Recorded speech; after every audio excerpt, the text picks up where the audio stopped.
Yes, sir. Back to close things up on the Green Light Special. Nick Swatala coming your way on the great Fox Sports Radio, Fox Sports 1230 with the 60 minutes of Toledo Sports Talk.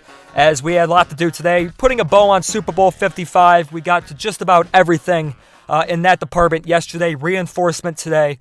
Quarterback carousel, some basketball items. Al Washington, we're waiting on that decision. And let's do it all. Baseball included, Dodgers included, Rams included, with the great Nick Russell. Not only the executive producer of the program, but new Los Angeles Chargers season ticket holder, Nick Russell. Russell.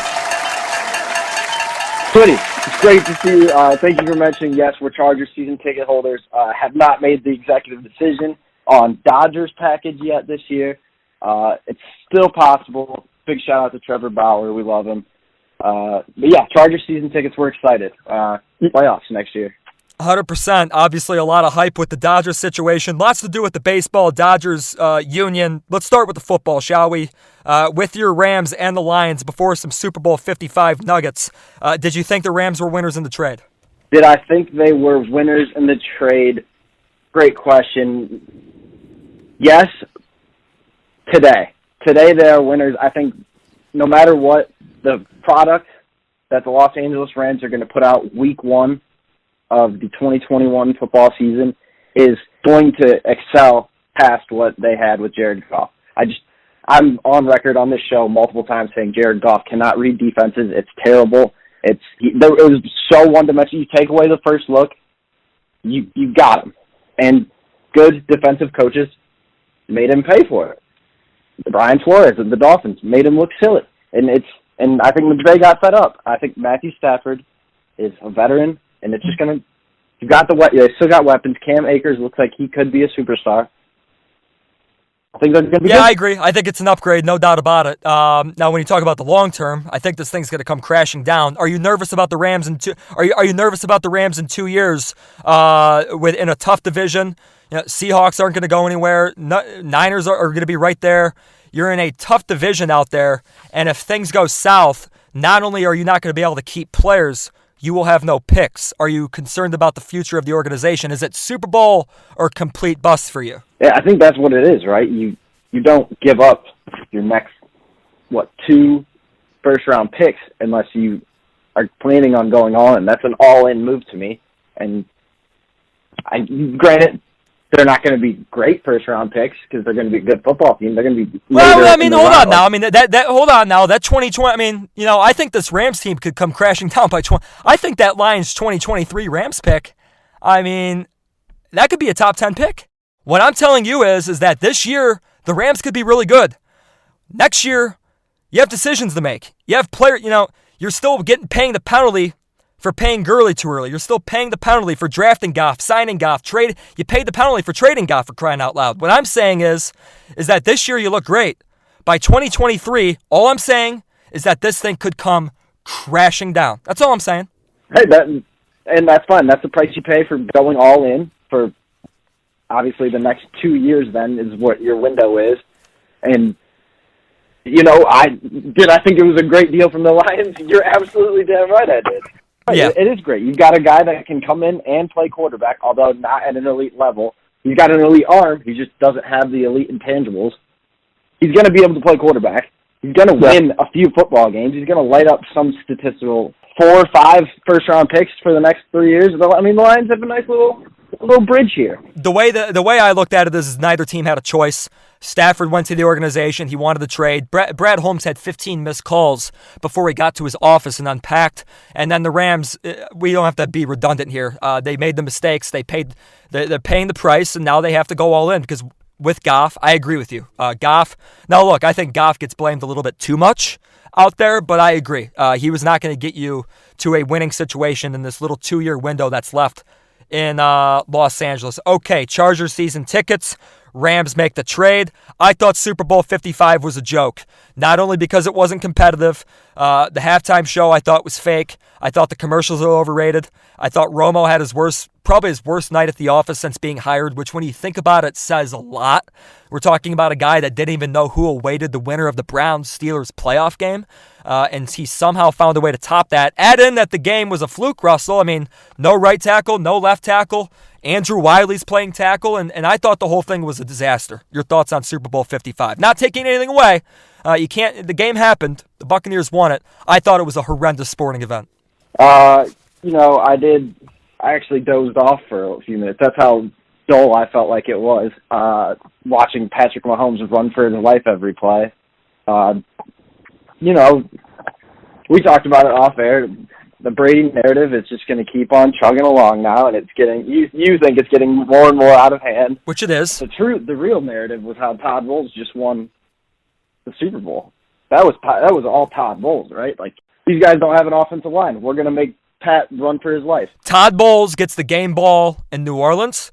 Todd Bowles gets the game ball in Green Bay. Sure as hell it wasn't Brady. I mean, 3 second-half picks, passer rating under 50, and Todd Bowles won that game on Sunday. And I think just about anybody probably would have capitalized against that Chief offensive line. Todd Bowles especially. He's a great DC. I agree.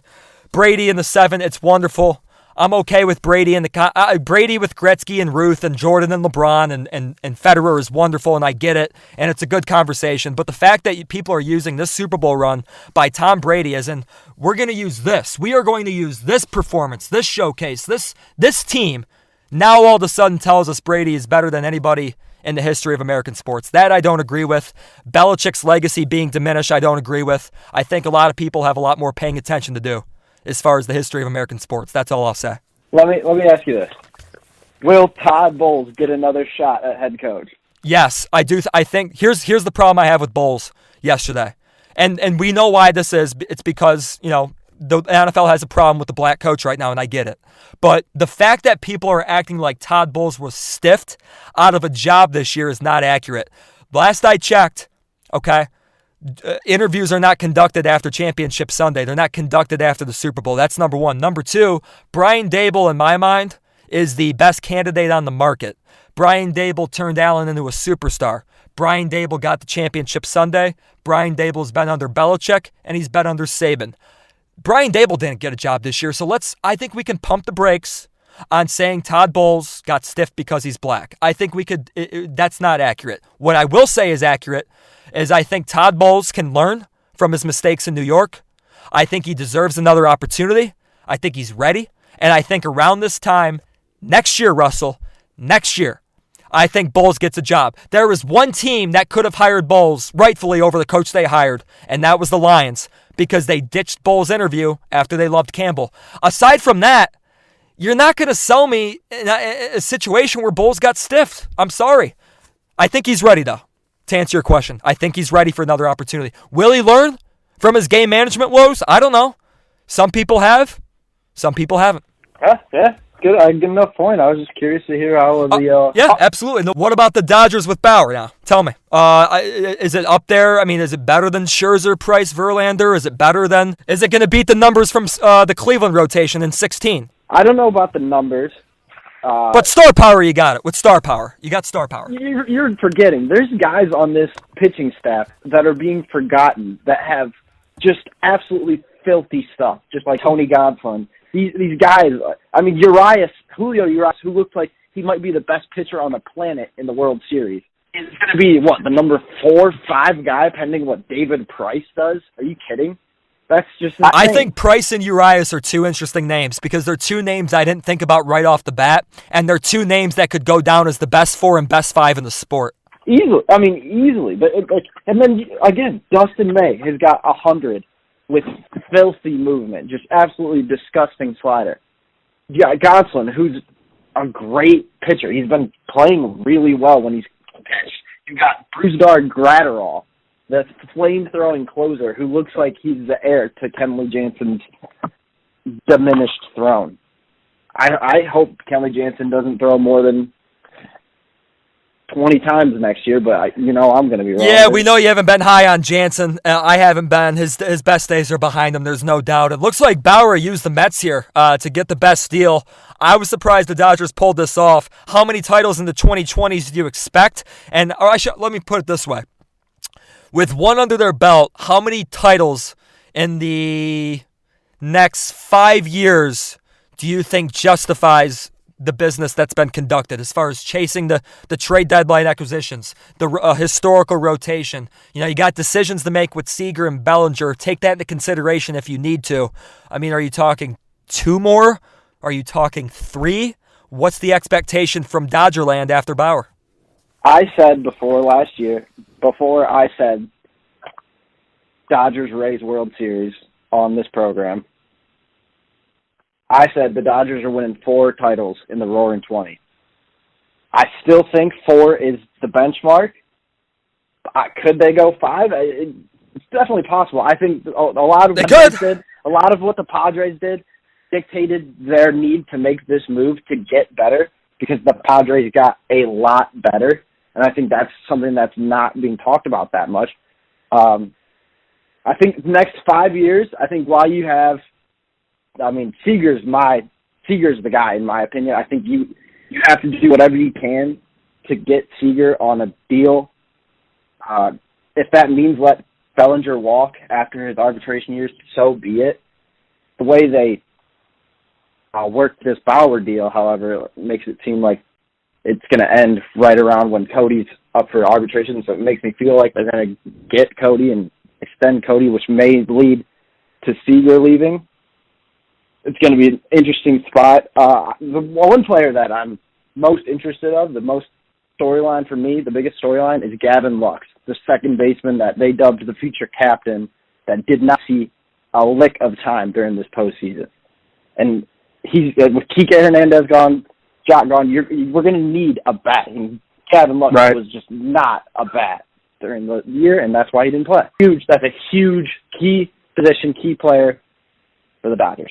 Certainly thought to be a rising star. One more before I let you go. Can you believe that Clayton Kershaw and these National League pitchers are going to be picking up a bat for the first time since 2019? This league, if you want to find a league that can't get out of its own way, expanded playoffs this year, none this year.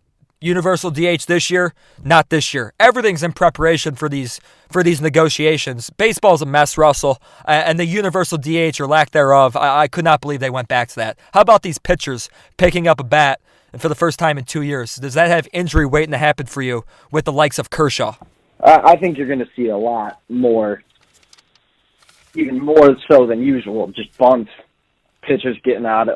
It's just an out. That's what we've proven. It's an out. And why they feel the need to speed up extra inning games by putting a guy on second, but not adding an extra hitter to maybe make the games more explosive, doesn't make sense to me. But nothing Rob Manfred's ever done makes sense to me, and I'm pretty sure Theo Epstein's going to be the next commissioner of baseball. I'm in on that storyline. I'm with you on Manfred. I think Tony Clark's a big problem, too. I think Tony Clark and Rob Manfred in the same room is just as big of a problem as the MLB and the commissioner itself. Good stuff, Russell. Good stuff with the Dodgers. Good stuff with the Chargers. You got, 2 products next year, Chargers, Rams. Kings are young. Not a bad scene out there. We'll be in touch, okay? I know you're busy. Thanks for the time. Hey, thanks for it. Good luck with everything. There he is, the great Russell. Nick Russell, of course, the executive producer on the program. That is the Green Light Special. New Chargers season ticket holder is Russell out there in Los Angeles as he joins us to let you go here on the Green Light Special. Your 60 minutes of Toledo Sports Talk will come to you every day this week with the UT women finally slotting in elsewhere aside from our 6 to 7 window. Big thanks, Frank, the aforementioned Russell, Alec Darr, Jacob Woods, the crew, Nick Swatala, tomorrow from 6 to 7. Till then.